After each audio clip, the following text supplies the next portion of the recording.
Brooke. What is it? Is there a problem? A problem? No, there's no problem. Good. Then if you'll give us our copy of the contract, we'll give you yours. Oh, sure. That would settle the matter, wouldn't it? Brooke, what's wrong? What's the hang-up? As if you didn't know, Ridge. If you two really want to have a private conversation, why don't you just go over to Ridge's office? But before you leave, we would like our copy of the contract, and we'll make sure you get yours. You are such a snake, Stephanie. And you, Eric, you're not much better. And finally, Ridge, you're the man I trusted more than anybody in this whole world. The man I loved, Bridget's father. You hurt me to the core, Ridge, and that's worse than a lie. That's worse than a betrayal. But I caught you. I caught every one of you. And now you're going to pay. You are going to suffer the consequences.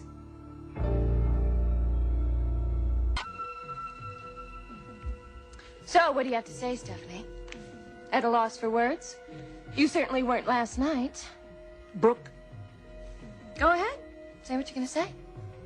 Or get down on your knees if you think that'll help. Go ahead. Get down on your knees. Might as well get used to it. That's where you're going to be spending most of your time from now on. Brooke, you're being childish. Go to hell, Eric. Don't you dare. Don't any of you dare pass judgment on me after what you pulled. So, what do you have to say for yourself, Stephanie?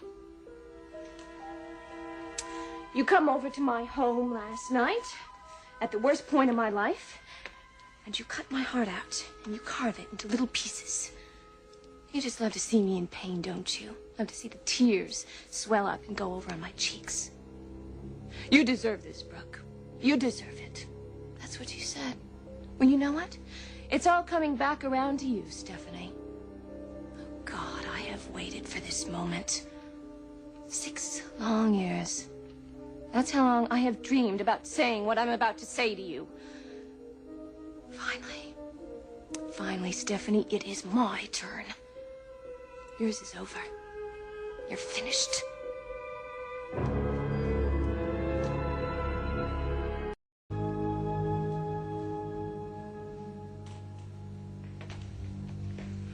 Logan. Take your hands off me, Ridge. And don't ever touch me unless you mean it. And I know you don't. Look, I asked you to sign this document, so don't blame Mother and Dad. Well, I'm sure there's plenty of fault to go around this bunch. Especially with you, Stephanie. I'm sure you're the instigator of all of this. Of all what? This attempt to defraud me. Hide the truth. You know, I could probably bring suit against you people. Maybe I will.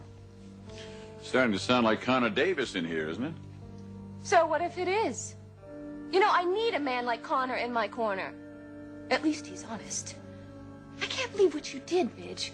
You tried to trick me into signing this contract, which took away all my rights to something I legally own. Brooke, I tried to explain to you what this document was all about. But you didn't try hard enough. No, wait a minute, Brooke. BeLieF does not belong to you, and you know it. Oh, well, let's let a judge decide that. Damn it, Brooke. We hired you to run R&D. Developing that formula was part of your job. Oh, is that a fact? Yes, Brooke, it is. Well, then why didn't you tell me about that fact immediately when you discovered the oversight? Ridge wanted to. So why didn't you, Ridge? I'll tell you why.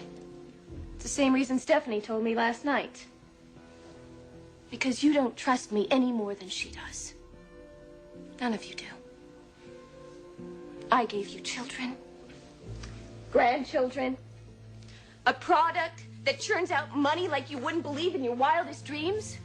And what do you give me? I mean, you give me manipulation, lies, deception. Well, two can play this little game. Say hello to your new boss, Stephanie. You too, Eric. Ridge. You're looking at the lady who's going to control BeLieF.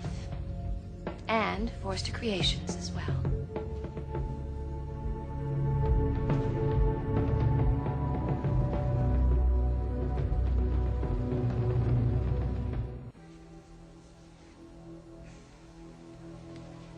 Don't stress out over this, Eric. Things could be worse.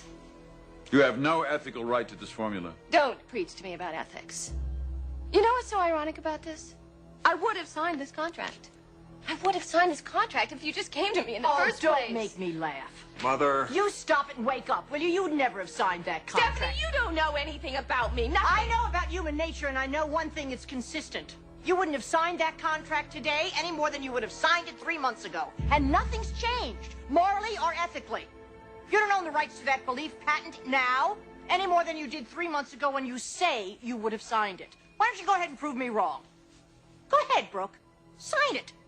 Stephanie, it doesn't have to do with ethics and morality anymore. It has to do with practicality. Please. Practicality, Brooke? Yes, Eric, the pragmatics of raising 2 children alone, whose fathers I can't trust. What do you mean you can't trust us, Brooke? I can't trust you because of the way you tried to trick me, Ridge. The 2 of you tried to bilk me of something that I legally own. You weren't honest. You weren't upfront about it. And now you expect me to be because it doesn't suit you? You know, I have 2 children to raise. And they have a future. I want my children to have everything that your children had, Stephanie. Eric Jr. and Bridget are going to have the kind of life that I never had. They'll have that anyway, Brooke. Oh, Ridge, shut up. I can't count on you. I can't count on Eric, and especially Stephanie. I can't count on any of you. I have to count on myself. So I'm providing for myself and my children. That's what I'm doing. I'm providing. You said that you were purging me out of your lives. Well, thank you very much. I consider myself purged. And you, Eric, the father of my child, Eric Jr., my former husband, my trusted employer, here's to trust.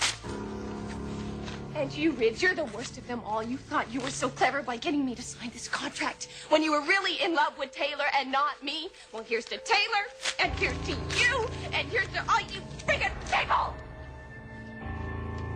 You know, there's gonna be some changes around here. And you better be ready for them. You damn well better be ready for them.